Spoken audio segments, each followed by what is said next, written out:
ও আমারে বিয়ার আগ্রহ দেখায় ও আমারে শো করছে, ওর বোনের বাসায় নিছে আমারে, যা করা দরকার ও আমারে তা করছে, আমি ওরে না বলছি।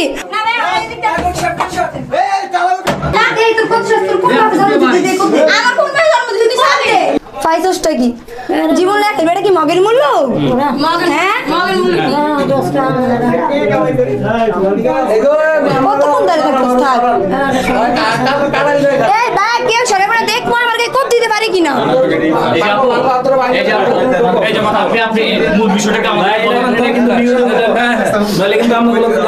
মূল বিষয়টা আমাদের ভাই পাইছেটা কি জানে তোর জীবন নষ্ট করে দিব এটা পাইছে তোর ভাই এই জন্মতে তোর মানে হুজুর বলে তোর মাকে মিথ্যা কথা কই কিনছে?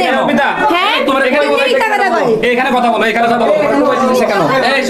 এই কথা না কই তোর মারে তোর মাথা কোন চিন্তা আমার মতে তোর ভাই একটা তুই এটা কবি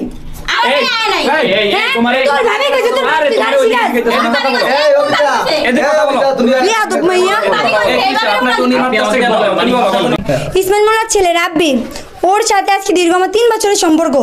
ও আমারে বিয়ার আগ্রহ দেখায় ও আমারে শো করছে, ওর বোনের বাসায় নিছে আমারে, যা করা দরকার ও আমারে তা করছে, আমি ওরে না বলছি।